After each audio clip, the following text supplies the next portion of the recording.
रावण के दरबार में उपस्थित हुए। रावण ने जो हनुमान जी को देखा,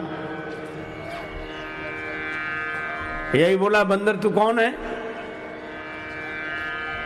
कई के बल बन घालिस खींचा, किसके बल पर यह बगीचा उजाड़ा?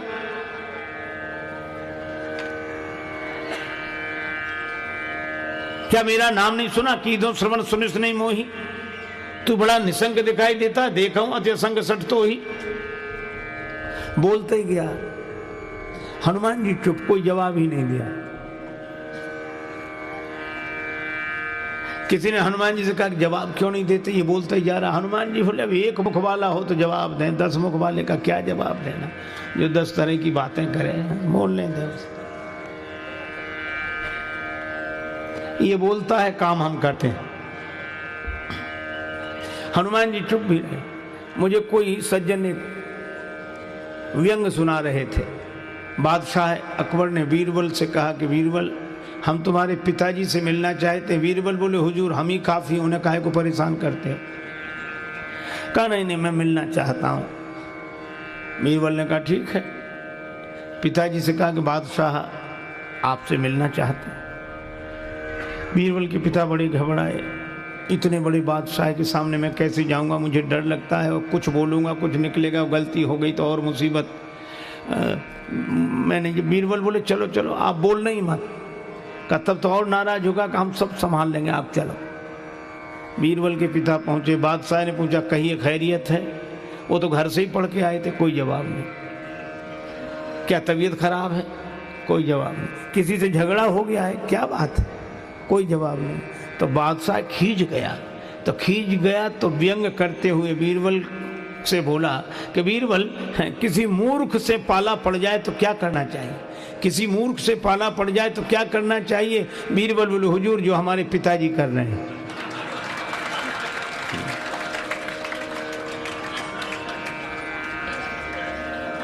अरे कोई समझे तो समझा दो, ना समझ रहा हो तो खुद ही चुप हो जाओ।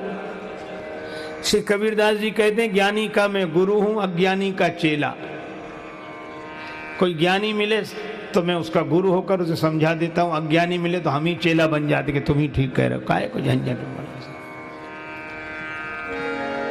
हनुमान जी इसलिए नहीं बोले, पर रावण बोलता जा रहा था। रावण ने पूछा, कौन है तू? किसके बल पर बगीचा उजाड़ा? क्या मेरा नाम नहीं सुना? बड़ा निसंग दिखाई देता है। बोलता ही गया। अंत में हनुमान जी ने कहा, जाके बल लवले सते जिते चराचर झारे। रावण, जिसके बल पर तुमने इतनी सफलताएं पाई हैं, मैं उन्हीं सर्वशक्ति संपन्न श्री राम जी का दास हूं, जिनकी भार्या माता मिथिलेश नंदनी का तुमने हरण किया है। और तुम कहते हो कि मैंने बगीचा क्यों उजाड़ा? फल क्यों खाए? खाए फल प्रभु लागी भूखा। भूख लगी थी इसलिए फल खाए। और बगीचा क्यों उजाड़ा? कभी स्वभाव ते तोरिस रूखा। यह तो हमारा स्वभाव है। व्यंग क्या था कि हमने बगीचा उजाड़ दिया तो तुम इतने परेशान हो रहे हो। पर ये संसार, दुनिया जिसे तुमने उजाड़ दिया, यह भी तो भगवान का बगीचा है।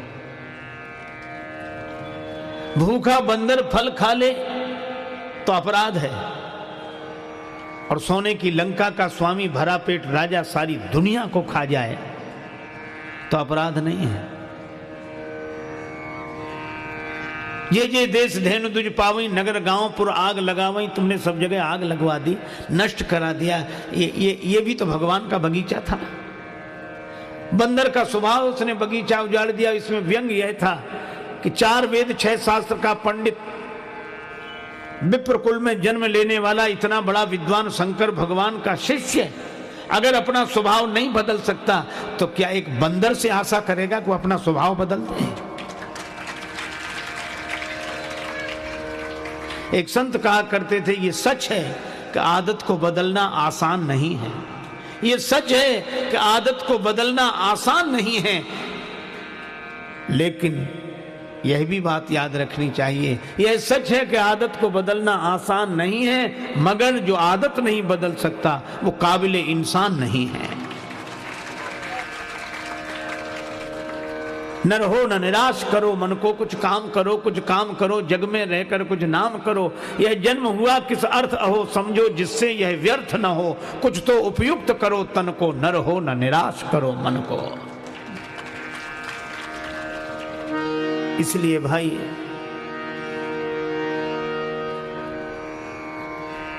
हनुमान जी ने कहा कि तुम्हें दूसरे के दोष दिखते हैं, अपने नहीं। अब मैं एक प्रार्थना कर रहा हूं, हाथ जोड़े विनती करो जोरी कर रावण। और क्या कहा? अभिमान छोड़ दो। और अभिमान छोड़ने की बात वही कह सकता है जो पहले खुद अभिमान छोड़े। हनुमान जी कहते हैं तुम्हारे हाथ जोड़ते हैं, विनती करो जोरी कर रावण। सुनो मान तज मोर सिखावन, अभिमान छोड़कर मेरी बात सुन लो। तुम अपने कुल का विचार करो, उत्तम कुल पुलस्त कर नाती। अरे भ्रम छोड़कर भगवान का भजन कर। राम जी के चरणों को हृदय में रख ले। अच्छा, एक कितनी सुंदर बात हनुमान जी ने कही। हनुमान जी ने कहा कि रावण तेरा दिमाग तो ठीक है, बौद्धिक क्षमता तो 10 गुनी है, 10 सिर हैं तेरे, पर दिल खराब है। अच्छा, यह समस्या बड़ी जटिल है। अगर आज भी देखो तो शिक्षा ने ऐसा कमाल किया है कि हमारी बौद्धिक प्रतिभाएं बढ़ गई। हम बौद्धिक स्तर पर बहुत प्रतिभावान हो गए, इंटेलिजेंट हो गए, लेकिन समस्या यह है कि संतुलन बिगड़ गया है। बौद्धिक क्षमता तो 10 गुनी है रावण के पास, पर दिल खराब है। आज हमारा भी दिमाग तो ठीक है, दिल खराब है। समझते तो हम सही हैं।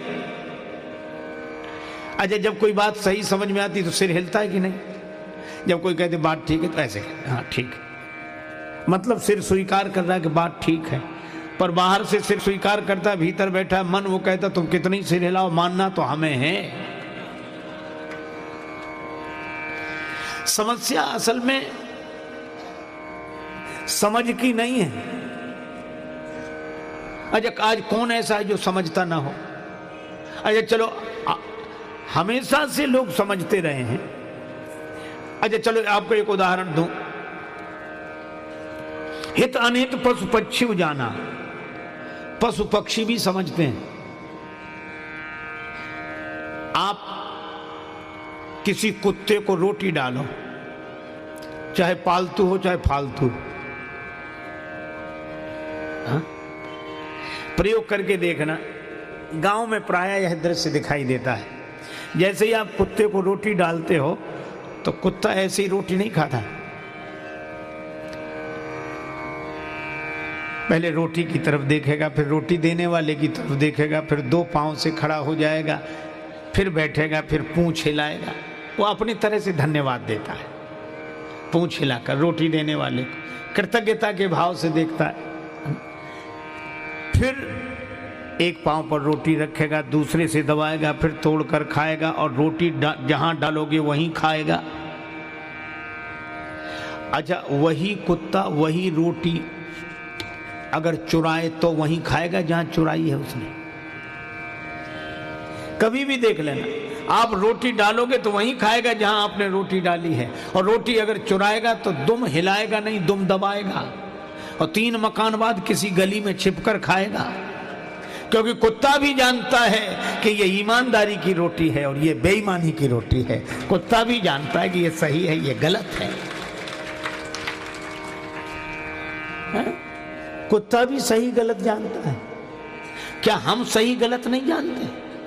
और अगर नहीं जानते तो समझाते क्यों हैं एक दूसरे को? समझते तो हम सही हैं, और सबसे बड़ी विडंबना यह है कि समझ हमारी जितनी सही होती चली जा रही है, जिंदगी उतनी ही गलत होती चली जा रही है। इसीलिए हमारे यहां 2 शब्द हैं। देखो, एक बात याद आ गई। भगवान श्री कृष्ण ने दुर्योधन से कहा कि पांडव संतोषी हैं, 5 गांव दे दो। दुर्योधन ने कहा सूची अग्रम नैव दास्यामि बिना युद्धेन केशव, सुई की नोक के बराबर जमीन भी बिना युद्ध के नहीं दूंगा। भगवान श्री कृष्ण ने कहा यह धर्म है। दुर्योधन बोला मैं कब कहता हूं कि यह धर्म है, मैं तो कह रहा हूं अधर्म है। तो जानकर अधर्म क्यों कर रहे हो? का विडंबना यही है, जानामि धर्मम नचमे प्रवृत्ति और जानामि अधर्मम नचमे निवृत्ति। केनापि देवेन हृदय स्थितेन यथा नियुक्तोस्मि तथा करोमि। मैं जानता हूं कि धर्म क्या है पर उसमें मेरी प्रवृत्ति नहीं है, और मैं जानता हूं कि अधर्म क्या है उससे मेरी निवृत्ति नहीं है। कोई ऐसी जबरदस्त ताकत मन में बैठी हुई है, जैसा नियोजित करती है मैं वैसा करने के लिए विवश हो जाता हूं। अच्छा, दुर्योधन ने जो बात कही है वो हम सबके लिए प्रेरणादायी है।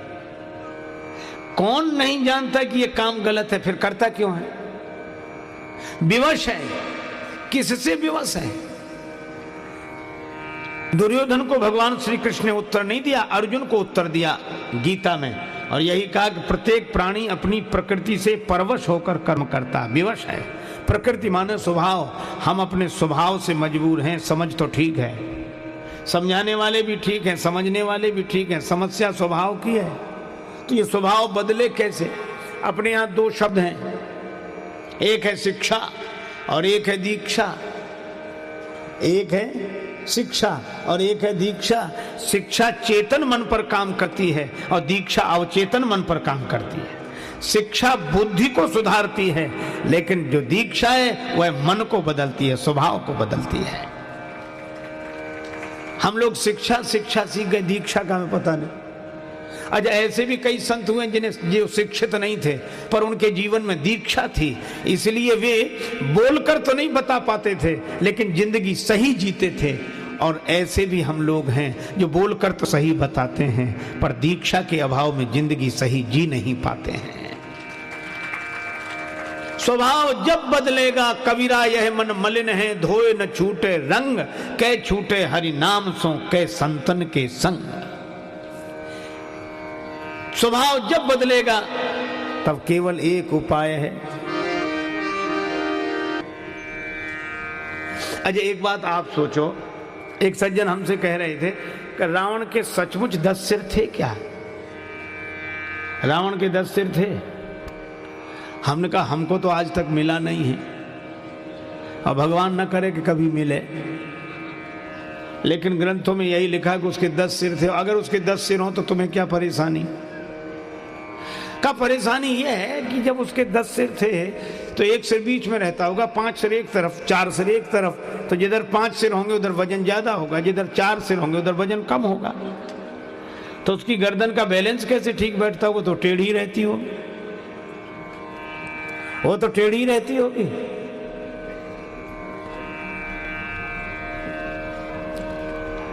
अच्छा चलो, गर्दन को जैसे तैसे वो टेढ़ी रखकर गुजर कर ले, लेकिन रात को जब सोता होगा तो करवट कैसे बदलता होगा?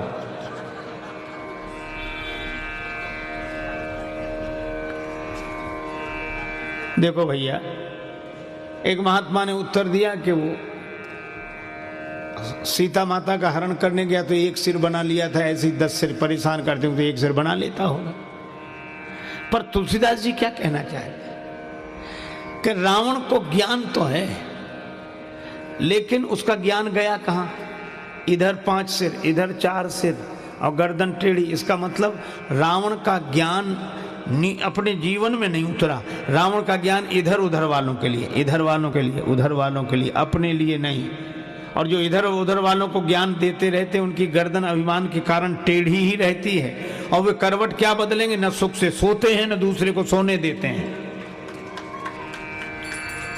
अच्छा देखो भाई, गर्दन टेढ़ी रहेगी तो ज्ञान जीवन में कैसे उतरेगा? जैसे आप गर्दन बिल्कुल सीधी रखेंगे तो यहां से जो जल छोड़ेंगे वो इधर जाएगा, और गर्दन टेढ़ी रखेंगे तो इधर कैसे जाएगा? इधर गिरेगा, उधर करोगे तो उधर गिरेगा। तो ये टेढ़ी गर्दन वालों का ज्ञान अपने लिए होता ही नहीं है, इधर उधर वालों के लिए होता है। और हनुमान जी का ज्ञान, सिर में ज्ञान है और हृदय में भगवान है। जास हृदय आगार बसई राम सरचा बधर। जहाँ सिर और उर एक हो जाएं, जहाँ शिक्षा और दीक्षा एक हो जाएं, जहाँ समझ और स्वभाव एक हो जाएं, तो जिंदगी धन्य हो जाती है। वही जीवन का सुंदर कांड है। तो ये स्वभाव कैसे सुधरे? पढ़ने लिखने के बाद भी नहीं सुधर रहा है। हनुमान जी बोले राम चरण पंकज उर्धरहु लंका अचल राज तुम करहु।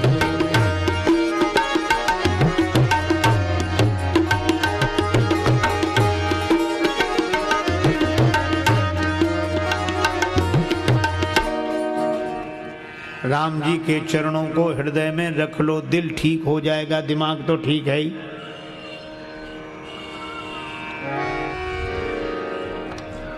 रावण बोला कि आज तक ये हमें किसी ने नहीं समझाया, तुम ही एक मिले हो। सब हमारी प्रशंसा करते रहे, अगर ये कमी थी तो दूसरों ने क्यों नहीं बताई किसी ने? हनुमान जी बोले रावण, दो तरह के फोटोग्राफर होते हैं, एक कैमरे वाले, है ना, हम लोग देख ही रहे फोटो। एक फोटो कैमरा खींचता है। अच्छा, कैमरे को आपके भीतर से कोई मतलब नहीं कि आप दुखी हैं कि हैरान हैं कि परेशान हैं, आपका मन खुश है कि, कैमरे को इससे कोई मतलब नहीं। तो बाहर आप जैसे हैं वैसे ही दिखा देगा, बिल्कुल आप देखो। इसलिए कैमरा जिसकी तरफ मुड़ता है वही आदमी थोड़ा संभलने लगता है।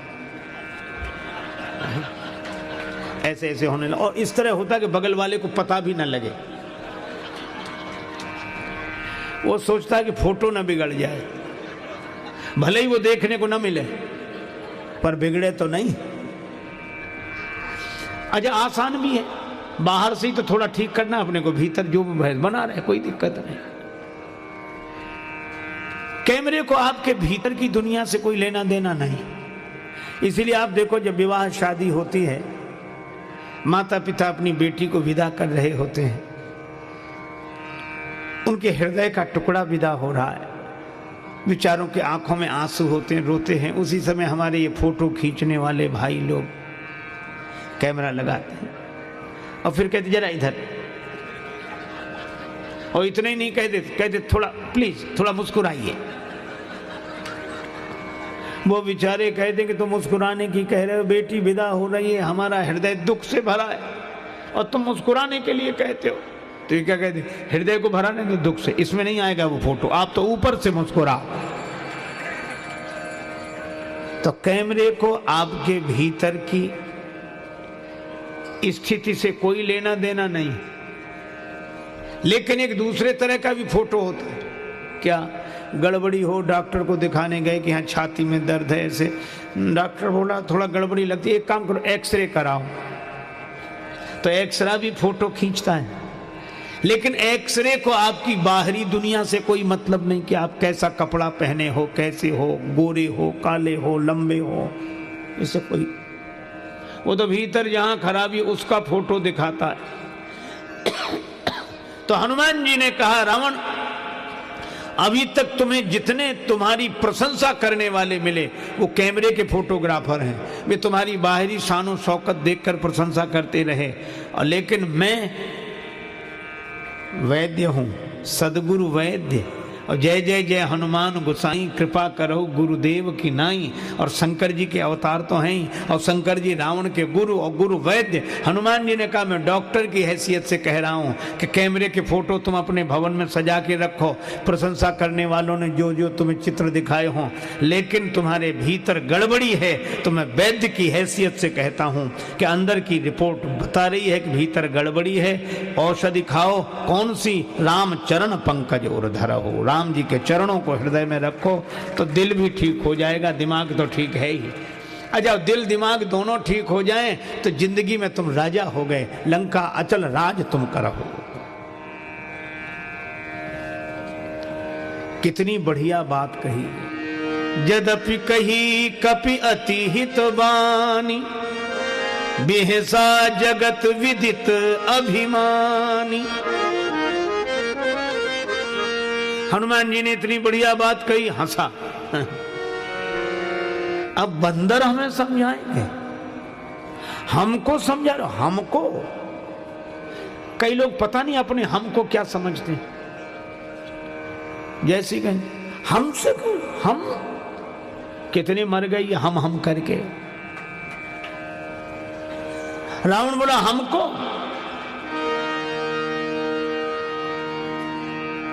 हमें समझाने का फल जानते हो?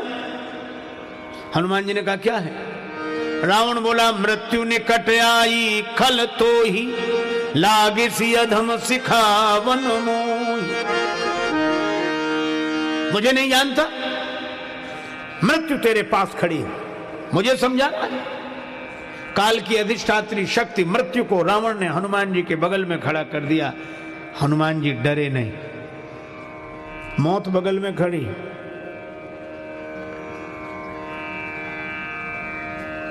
रावण बोला मौत तुम्हारे बगल में खड़ी है, डर नहीं रहे हो? हनुमान जी ने कहा कि हाँ रावण, मौत मेरे बगल में खड़ी जरूर है, लेकिन मैं इसलिए नहीं डर रहा हूं। क्यों? का मौत हमारे बगल में खड़ी जरूर है, लेकिन देख तुम्हें रही है।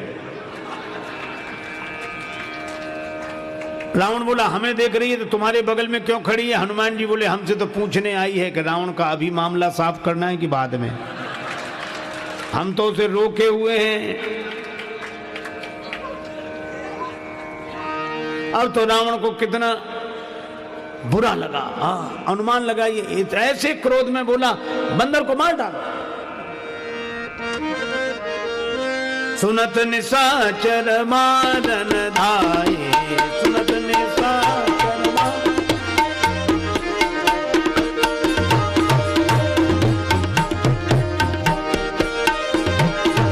मारन धाये, सुनत निशाचर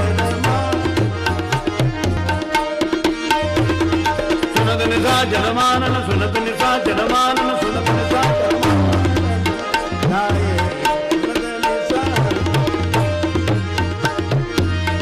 सचिवन सहित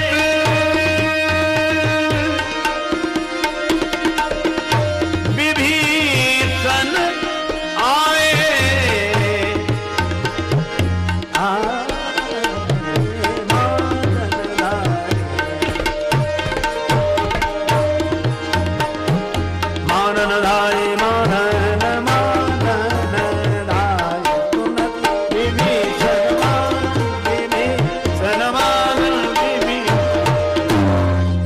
निशाचर मारन धाये। रावण ने कहा बंदर को मार डालो, राक्षस मारने के लिए दौड़े। हनुमान जी डरे नहीं। जिसके रक्षक हैं श्री राम, उसे कोई मार नहीं सकता। प्रभु जगन्नाथ का भक्त जगत से हार नहीं सकता। प्रभु जगन्नाथ का भक्त जगत से हार नहीं सकता।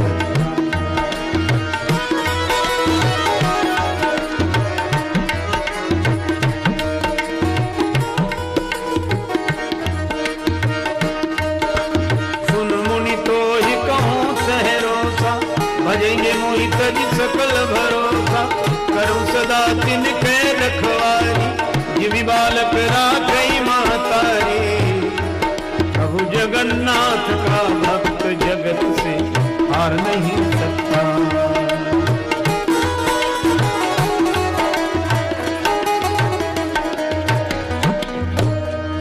राक्षस मारने के लिए दौड़े। हनुमान जी ने मन ही मन सोचा कि हमारे साथ हैं भगवान, तू अकेला नहीं प्यारे, राम तेरे साथ में। रावण अगर राक्षसों को मारने के लिए भेज रहा है तो कोई बचाने वाला आएगा, और बचाने वाले आ गए। कौन? श्री विभीषण जी। विभीषण जी ने कहा और कोई सजा दे दो, ये नीति के विरुद्ध है, दूत का वध नहीं करना चाहिए। रावण बोला अंग भंग करी पठाइए बंदर, बंदर के अंग भंग कर दिए जाएं। हनुमान जी ने सोचा कि अंग भंग करने का आदेश रावण ने दिया है, लेकिन अंगों का नाम तो लिया नहीं, पता नहीं कौन से अंग भंग किए जाते हैं। और कहीं अंग भंग करते समय रावण को अपनी बहन शूर्पणखा की याद आ गई कि उसके नाक कान कटे थे, तो बंदर के भी नाक कान काटो। तो क्या हम नाक कटा कर जाएं? भगवान ने हमें यहाँ भेजा है तो क्या राक्षसों के द्वारा नाक कटा कर जाएं? कितना सुंदर संकेत है सुंदरकांड का। हनुमान जी कहते हैं भगवान ने हमें भेजा है तो क्या राक्षसों के द्वारा नाक कटा कर जाएं? आप भी यही सोचेंगे, हम लोगों को भी दुनिया में भगवान ने भेजा है तो क्या इन विकारों के द्वारा अपनी नाक कटा कर जाएं? तो क्या भगवान को मुंह दिखाने लायक रहेंगे? तो हनुमान जी तो बड़े कौतुकी हैं। रावण बोला बंदर के अंग भंग कर दिए जाएं, तो हनुमान जी ने उसी समय अपनी पूंछ पकड़ी, दोनों हाथ से पूंछ पकड़कर सिर से लगाते हैं, आंखों से देखते हैं, फिर मुंह से चूमते हैं, फिर 2 4 10 बार पूंछ को ऐसे किया। रावण बोला समझ गया समझ गया, कपि के ममता पूंछ पर, बंदर की ममता पूंछ पर है, सभी कहो समझाए। हनुमान जी ने सोचा ऐसा ना हो रावण ये कह दे कि तलवार मंगाए के पूंछ दे कटवाए, कह सकता है तलवार मंगाओ पूंछ काट दी जाए। हनुमान जी ने सरस्वती माता से कहा इसकी बुद्धि बदल दो। माई भगवती शारदा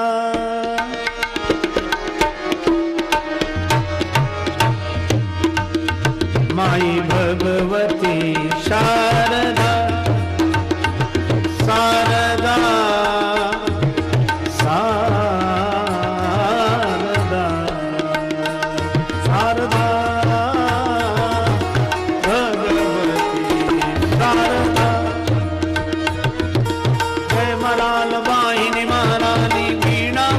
सकल सुखानी,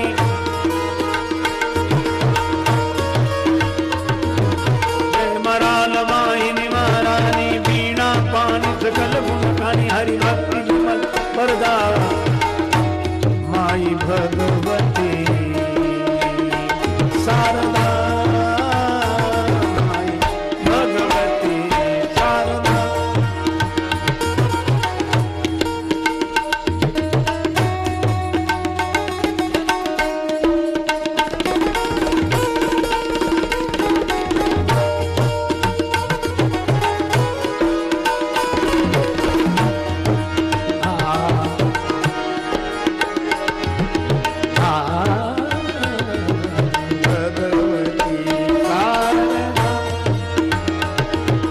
भगवती शारदा शारदा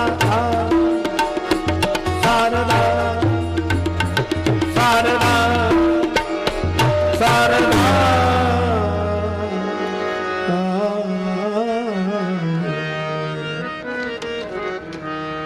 सरस्वती माता की प्रार्थना मानो हनुमान जी ने मन ही मन की। रावण बोला तेल में कपड़े डुबो, बंदर की पूंछ में लपेट कर आग लगा दो।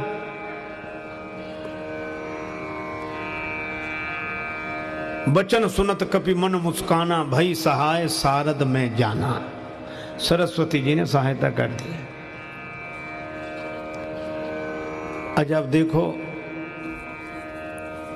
समापन सभा का यह सत्र भी समापन की ओर है, इसलिए समापन में एक महत्वपूर्ण बात सुन लो।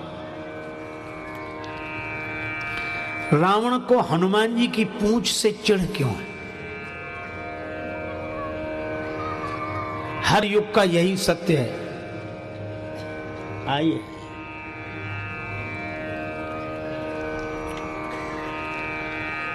हर युग का यही सत्य है। अगर देखा जाए तो सारी दुनिया में समस्या ही पूंछ की है।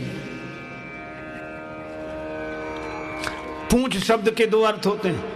अंग विशेष को तो पूंछ कहते ही हैं, पर प्रतिष्ठा को भी पूंछ कहते हैं। जब कोई किसी की प्रशंसा करता है तो यही कहता है अरे इन्हें साधारण आदमी समझते हो, इनकी बड़ी पूंछ है। यही तो पूंछ है। कई बार तो लोग कहते हैं इनकी यहां से लेके वहां तक पूंछ है। अच्छा आज घर घर में झगड़ा क्यों, अशांति क्यों, कलह क्लेश क्यों? आप देखना बेचारे बूढ़े वृद्ध घर के बाहर उदास बैठे मिलते हैं। उनसे पूछो क्या बात? कुछ नहीं। नहीं कुछ हो तो बताओ। नहीं। फिर भी इस घर में हमारी कोई पूंछ नहीं रही। बोलो है समस्या? कहते हमारी कोई पूछ नहीं रही, कोई पूछता ही नहीं। पिता कहता हमारी पूछ नहीं रही, और बेटे से कहो तो पिताजी ने आज तक हमसे पूछ कर कुछ किया है? लोग कहते भी उनके घर गए, चाय की कौन कहे, पानी तक के लिए नहीं पूछा। सब के सब परेशान है हमारी पूछ हो, और सबसे पहले हमें पूछो, फिर किसी को पूछो चाहे मत पूछो। बोलो है झगड़ा पूछ का कि नहीं? सब पूछ के पीछे पड़े हैं, और हनुमान जी के पीछे पूछ पड़ी है।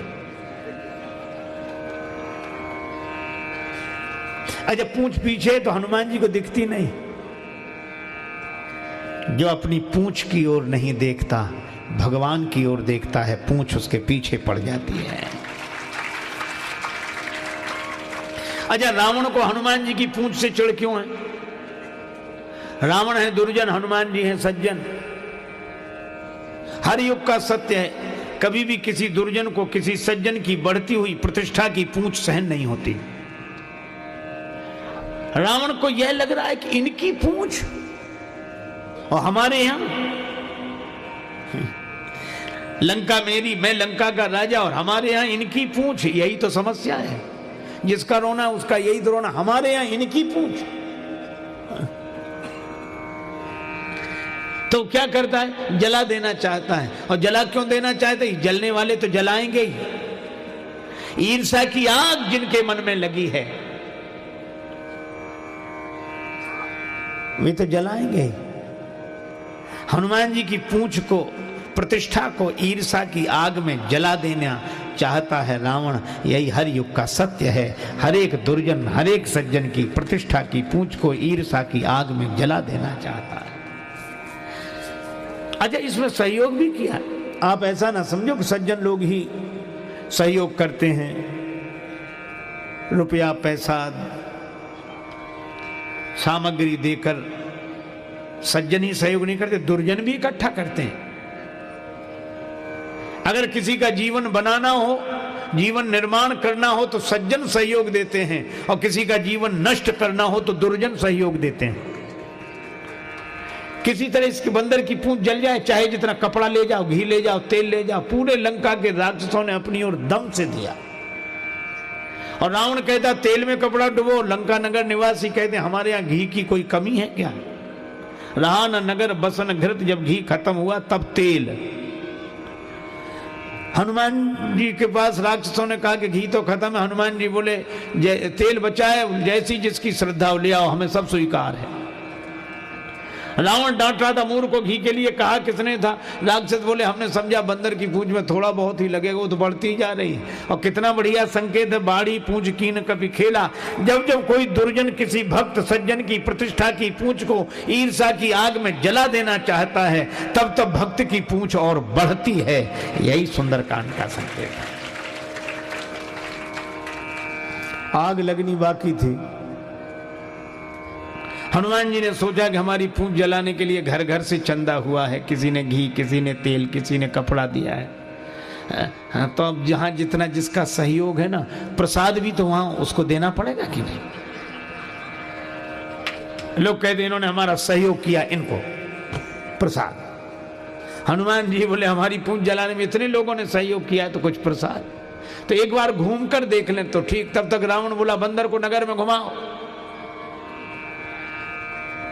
हनुमान जी नगर घूमने गए, देख लिया हर एक के घर से कुछ ना कुछ आया है, सबको प्रसाद देना है। एक विभीषण जी के घर से कुछ नहीं आया, उन्हें कुछ प्रसाद नहीं देना। आग लगाई गई पूंछ में तो हनुमान जी को पता ही नहीं लगा। पता कब लग गया? जब पावक जरत दीख।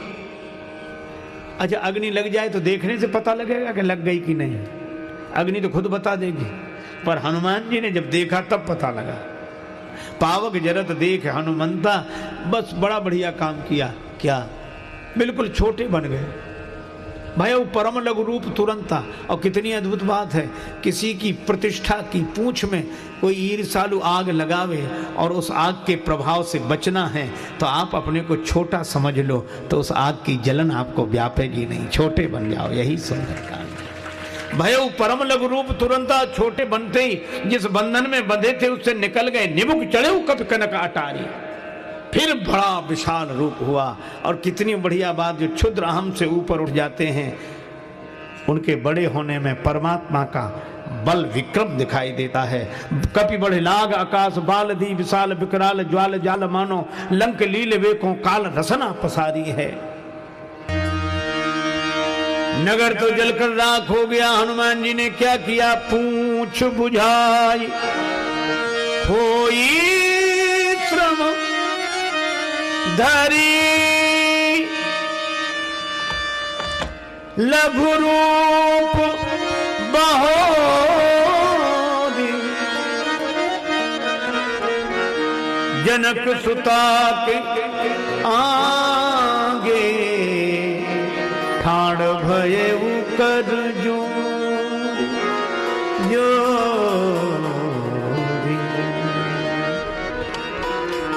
श्री हनुमान जी महाराज जानकी माता के सामने छोटे बनकर पहुंच गए। इतना बड़ा काम करके आए पर माता के आगे छोटे बनकर। जानकी माता ने कहा कि बेटा मुझे बड़ी चिंता हो रही थी, लंका जल गई पर तुम्हारी पूंछ का बाल भी नहीं जल। पूंछ जलने की कौन कहे, कौन सा जादू राजेश भरा, हंसी पूछती हैं मिथिलेश दुलारी।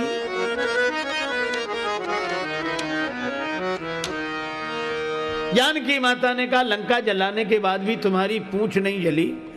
बोले कपि ही राघव आगे हैं। हृदय में राम जी बैठे हैं और शारीरिक संरचना में हृदय आगे है और हृदय में बैठे हैं राम जी। बोले कपि ही राघव आगे है, पीछे है पूंछ रहस्य है भारी, वानर को भला पूछता कौन, श्री राम के पीछे है पूंछ हमारी। आगे हृदय में बैठे हैं राम जी, पीछे हमारी पूंछ है। अर्थ सीधा सा है कि राम जी के पीछे ही तो हमारी पूंछ है, नहीं तो कौन पूछता। और कितनी अद्भुत बात है, जो राम जी को हृदय में प्रतिष्ठित कर लेता है उसे पूंछ के पीछे नहीं पड़ना पड़ता, पूंछ उसके पीछे पड़ जाती। जानकी माता ने कहा फिर भी हनुमान यह तो तुम्हारी विशेषता है, लेकिन विनम्रता से ऐसा बोल रहे हो, फिर ये लंका तो सोने की, यह तो जलनी नहीं चाहिए आग में। सोना कहीं आग में जलता है? हनुमान जी बोले साधारण आग लगी होती तो लंका न जलती। कौन सी आग लगी थी? पावक देहु लगाए, पावक जरत देखे हनुमंता। ये बार बार पावक क्यों कहा जा रहा है? हनुमान जी ने कहा इसलिए क्योंकि जो अपराध भगत कर करई, राम रोष पावक सो जरई। ये भगवान के क्रोध रूपी पावक में लंका जली है। जो निर्दोष और जो असहाय असमर्थों के घरों में आग लगवा दे। रावण ने यही किया, जय जय देश धैनु दुज पावई, नगर गांव पुर आग लगावई। जो ऐसा अत्याचार करता है उसका अपना घर भी सोने का भी क्यों ना हो तो भी बिना जले रह नहीं सकता। यह संकेत है। अजय एक अद्भुत बात, हनुमान जी महाराज ने कहा कि पावक ने लंका जलाई। आपका भगवान का क्रोध ही पावक है। सीता मैया बोली तो आग तो अपने पराये को नहीं देखती, जो आ जाए उसी को जला देती है। हनुमान जी ने कहा कि माता उस पावक में जलाने की शक्ति है पर बचाने की भी शक्ति बैठी थी। आग में बचाने की शक्ति कौन? हनुमान जी ने कहा कि माता श्री राम जी ने आपसे ही तो कहा था तुम पावक में करो निवासा, तो आप भी तो उस पावक में बैठी हुई थी, इसलिए मैं बच गया। मुझको तो आपने बचाया, आपकी कृपा ने। और जैसे पावक में रहकर आप नहीं जली तो मैं कैसे जलता? जानकी माता बोली मैं तो प्रभुपद ही ये धरी अनल समानी, इसलिए नहीं जली। भगवान के चरणों को हृदय में रखकर आग में बैठ गई, पावक में बैठ गई। हनुमान जी बोले माता आप भी जानती थी कि मुझे भी पावक का सामना करना पड़ेगा, इसलिए आपने पहले ही कह दिया रघुपति चरण हृदय धरी तात मधुर फल खाओ। मैं भी राम जी के चरणों को हृदय में रखे हुए था। हनुमान जी महाराज राम जी को संदेश देते हैं।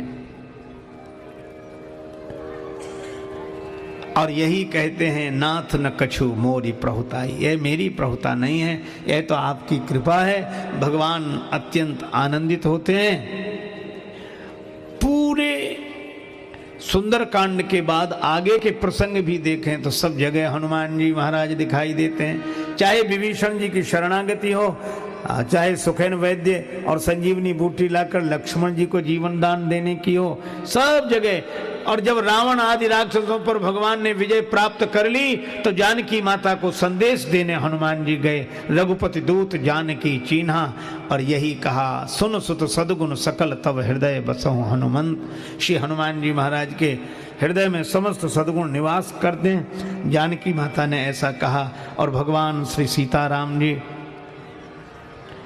वानरों के साथ श्री लक्ष्मण जी के संग अयोध्यापुरी लौटे। विभीषण को राजा बनाकर, पर विभीषण जी भी संग आए। अयोध्या में श्री भरत सोच रहे हैं भगवान को आना आज ही था। अवधि यही है अवधेश वचनों की, और अवधि यही है अवधेश पद पाने की। अवधि यही है प्रभु के अवध आने की, न आए तो अवधि है हमारे प्राण जाने की। और उसी समय हनुमान जी ने कहा, रिपुरण जीत सुजस सुरगावत,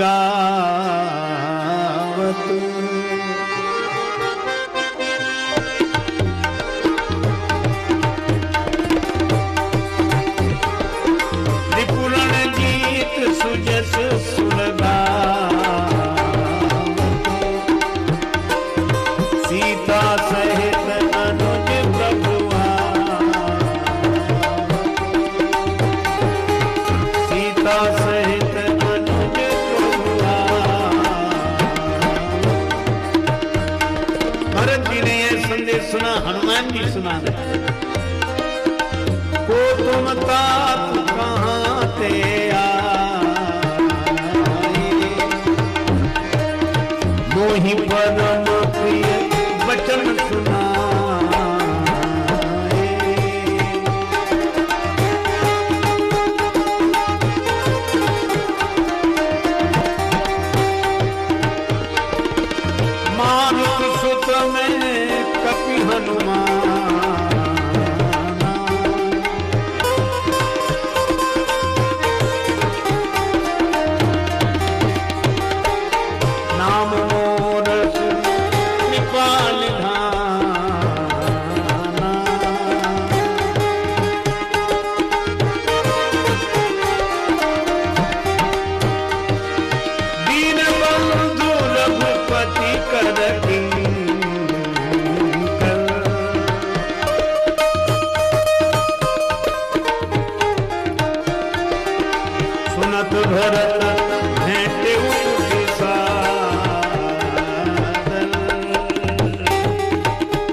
रूप में जब ये संदेश सुनाते हुए सुना, आप कौन हैं ऐसे परम प्रिय वचन सुनाने वाले? मैं पवन पुत्र हनुमान राम जी का सेवक। भरत जी ने हृदय से लगा लिया।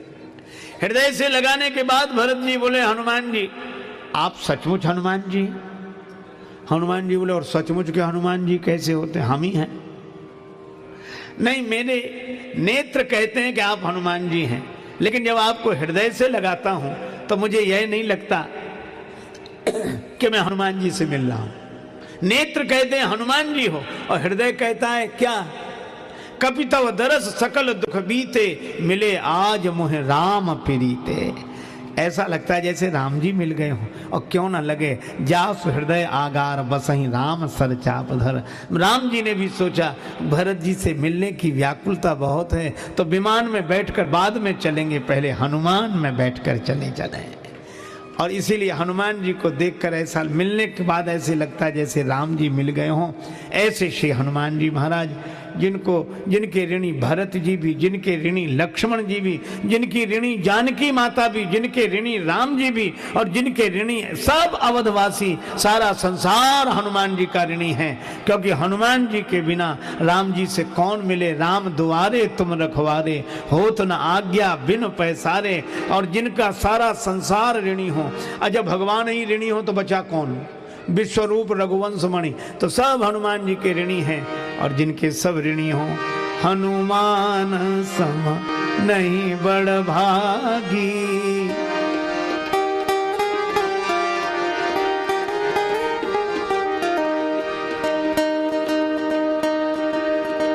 नहीं को राम चरण अनुरागी।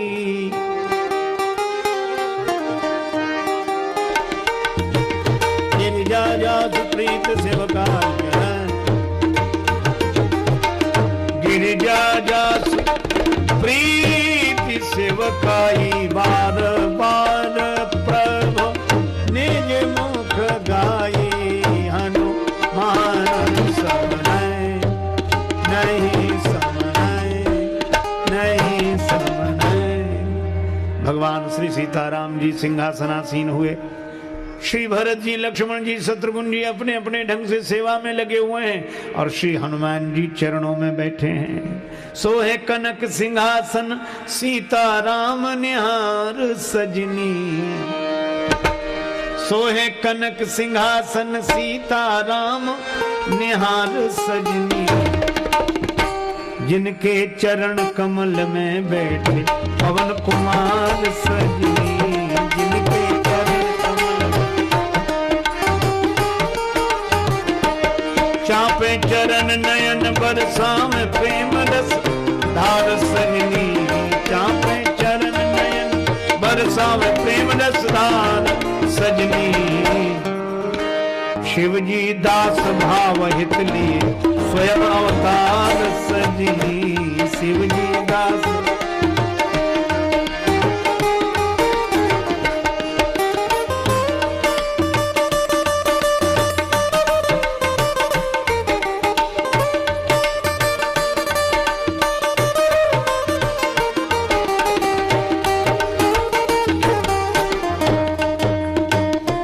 ठाणे छत्र लिए कर भरत भक्ति भंडार सजनी।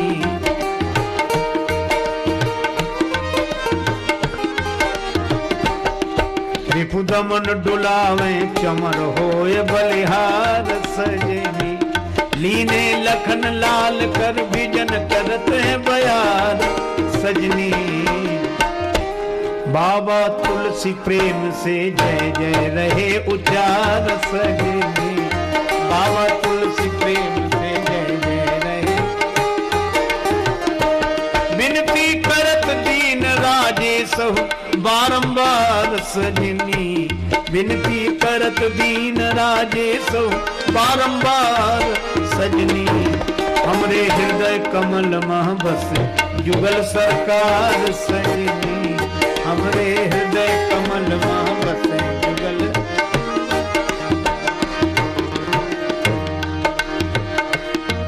राम राजा हमारे हम इनकी प्रजा। राम राजा हमारे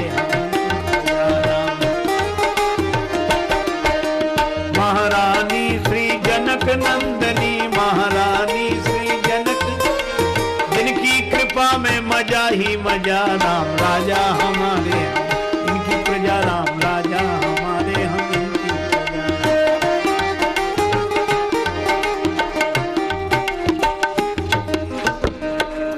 भरतादि अनुज विभीषणांगद हनुमदादि समेत ते कहें गहे छत्र चामर व्यजन धनु असी।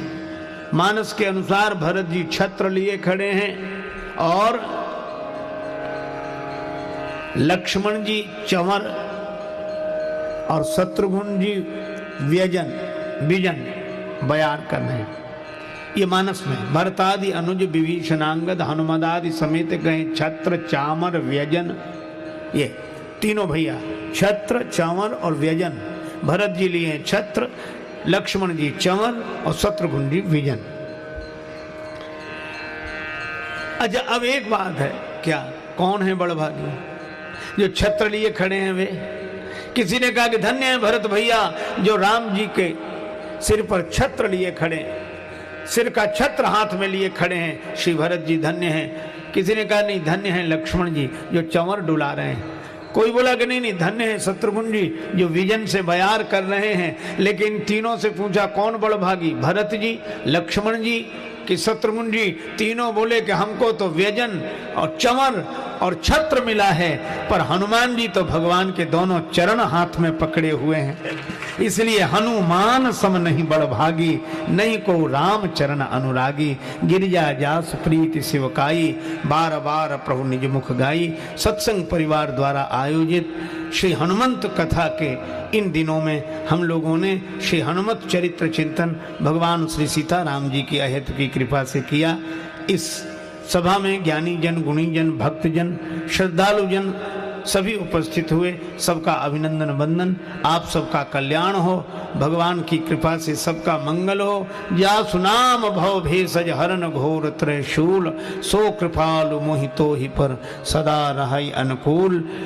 इसी मंगलमयी भावना के साथ आप सबको बहुत बहुत साधुवाद देते हुए श्री राम दरबार का जो दृश्य श्री अवध में हम लोग देख रहे हैं, बस यही हमारी मन की अयोध्या में दरबार रहे और श्री सीताराम जी के चरणों में हनुमान जी महाराज और हनुमान जी के चरणों में हम लोग, ताकि हनुमान जी के माध्यम से हम भी भगवान श्री सीताराम जी के चरण भक्ति का प्रसाद प्राप्त कर सकें। यही भावना व्यक्त करते हुए अपनी शब्द सुमनांजलि भगवान श्री सीताराम जी के चरणों में अर्पित। आप सबका मंगल हो, यही प्रभु के चरणों में प्रार्थना। सर्वे भवन्तु सुखिनः, सर्वे सन्तु निरामयः, सर्वे भद्राणि पश्यन्तु, मा कश्चित् दुःखभाग् भवेत्। ओम शांति शांति शांति।